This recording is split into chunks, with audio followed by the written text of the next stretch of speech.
Why can't we die with a little dignity? We're so freaked out about dying in this society. It's the same folks that invented God who are freaked out about this one. We're so freaked out about our own mortality that we can't even see others die with dignity. What you were talking about a long time, earlier this morning, we were talking about the morning after pill. Mm-hmm. And the problem people really have isn't necessarily that it's ending a life, because a life hasn't begun. The problem really is sex and how disturbed people are by teenagers having it. In this case, yes, it's just this incredible fear of the inevitability of death. Like we can't have any dying. It's the same group. No dying. It's the same group. It really stems from having a crazy, out-of-control ego, which we're starting with this. Your life will cease one day. You will be discontinued, and you will not move forward. That is a concept that a massive ego cannot digest or understand. In a very basic sort of reptilian way, the idea of nothingness is a food that my terrifying. Ego can't digest. Right, I can't even process it. It's terrifying, yes, but I can't even make sense of it. The idea of nothing? All right, so what am I going to do? I'll create a God. And that God, shockingly, and every single one of you idiots with your made-up gods out there, and I'm talking about all your effed up, stupid religions that are affecting my life in a negative way, all of you, well, what's the first tenet? Well, you'll die and you do a nice job, and don't worry, you're going to hang out and the streets are paved with gold, or you'll be nailing virgins, or whatever your retarded culture has as a payday. Yeah, you'll whatever see all your dead relatives and loved ones and your dead dog. Yeah, in Mexico, you're going to be buried in flan. In the Middle East, it'll be baklava. And here it's cherry pie. But either way, whatever the payday is, that's your payday. Ours will be playing Guitar Hero and eating churros. I find the idea of nothingness to be very appealing, personally. I try to get 6 hours of nothingness every night. My head is polluted with thoughts. I know. What's so great about it? T, you and I, this weekend, baby. Couple bottles of wine. I'll meet you in the garage. Bottle of Xanax. You bring the garden hose. Nighty-night. I'll bring the Buick. Let's go.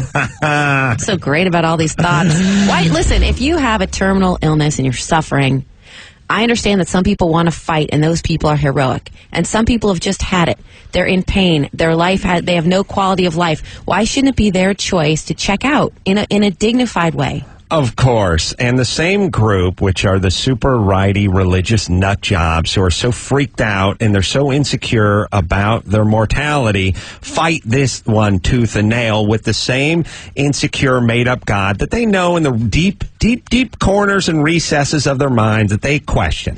Is it like if this person's life isn't valuable because they're going to kill themselves because they have a terminal illness, then maybe my life isn't valuable?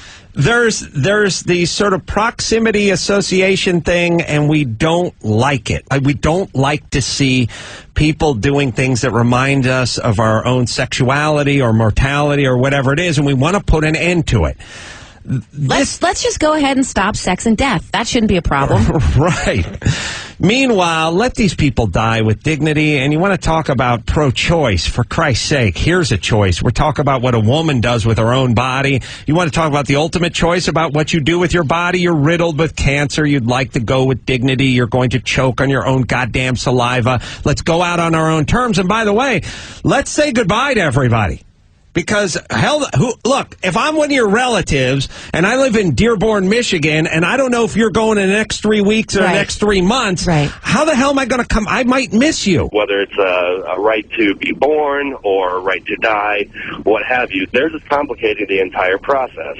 Listen, I agree. And the, $8 million, Detroit spent like $8 million trying to, or the state of Michigan spent like $8 million prosecuting Kevorkian. By the way, like they don't have bigger fish to fry over there. Like they got $8 million lying around that dump known as Michigan. For some old guys, a doctor is trying to let people go with some dignity. And look, whether it's your decision and you actually have a doctor's note, or it's just your decision, right to life, right to death.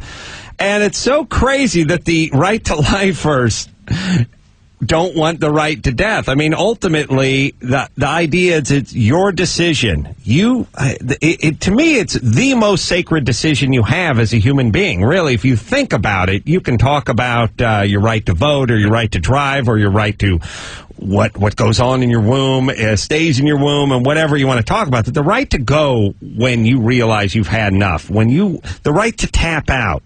Very important. And again, who gets the energy for this crap?